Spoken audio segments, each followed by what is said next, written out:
పెట్టుకొని మా అన్న ప్రసాద్ మంచు సమాధికి దండం పెట్టుకొని కొంచెం కూర్చొని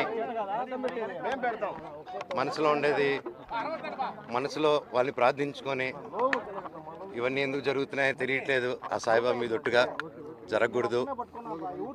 దీనికి ఎందుకని నాకు పరిష్కారం తెలిస్తే బాగుంటుంది అని తెలుసుకుంటాను. తెలుసుకున్నంత వరకు ఆగను ఎందుకు ఇదంతా అనేది. అండ్ జస్ట్ ఒక స్టూడెంట్స్ కోసం అండ్ ఇక్కడున్న లోకల్ ప్రజల కోసం ఈ ప్రైవేట్ హాస్టల్స్ మీద జరిగే అన్యాయాలు వీటిని నేను క్వశ్చన్ చేశాను, మెసేజ్ చేశాను.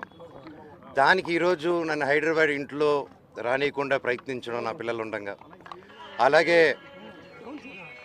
మా అమ్మగారి బర్త్డే రోజున వచ్చి ఆ చక్కెర పోయడం, మళ్ళీ నేను ఊర్లో ఆలగడ్డకి వెళ్ళిన వెంటనే మా అమ్మని బ్రెయిన్ వాష్ చేసి ఇక్కడ సైన్ పెట్టమని, ఆవిడకి ఏం తెలుస్తుంది, సైన్ టైప్ చేసుకుని సైన్ చేయమంటే చేస్తారు ఆవిడ పాపం.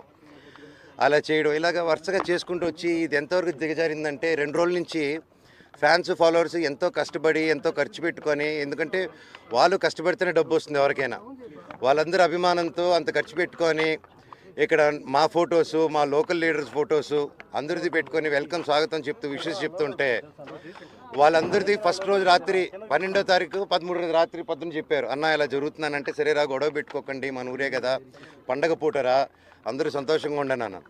మళ్ళీ నెక్స్ట్ రోజు వచ్చి మేము వస్తున్నామని తెలియగానే మళ్ళీ హోర్డింగ్లు వేశారు. మళ్ళీ ఈరోజు పొద్దున ఒక ట్రాక్టర్ పెట్టుకొని నాకు వీడియోలు చూపించారు. షాక్ అయ్యా నేను.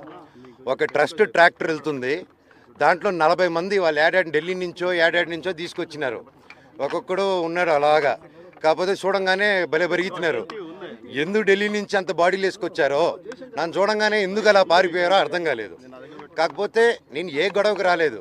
ఆ రోడ్ల మీద చూస్తే మీరు పోలీసు లాఠీల్ని రౌడీలు పట్టుకొని తిరుగుతున్నారు.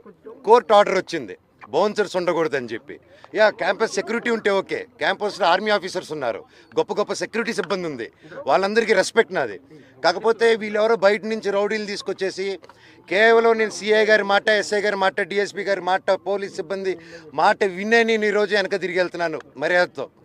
అంతేగాని ఆ బౌన్సర్స్ని రౌడీల్ని రమ్మనని నేను ఒక్కడి చాలు వాళ్ళందరికీ.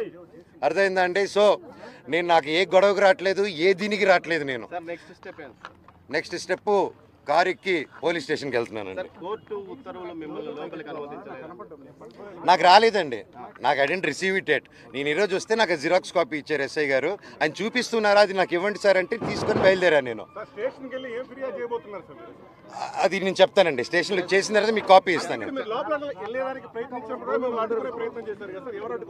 వాళ్ళందరూ ఎవరైతే మీ కెమెరాలో క్యాప్చర్ చేశారో మీరు దయచేసి వాళ్ళు ఎవరు ఇప్పుడు గోడ నుంచి కూడా దూకారు వాళ్ళు రౌడీలు. దూకి ఇప్పుడు మీరందరూ ఉన్నారని లాఠీలు మీరు చూసారు కదా లాఠీలలాగా, వాళ్ళు ఎవరో తెలియదు. ఇందాక ముని గారు ఉన్నారు, నేను హగ్గిచ్చిన 2-3 అన్నానా సురేంద్ర ముని ఈ పాతలందరూ ఓకే మాకు తెలుసు. నేను పాతలు చెప్పినా ఆగిపోతా నేను. అంత వాళ్ళు బాధపడుతున్నారు, కంట్లో నీళ్ళు పెట్టుకుని ఉన్నారు. కాకపోతే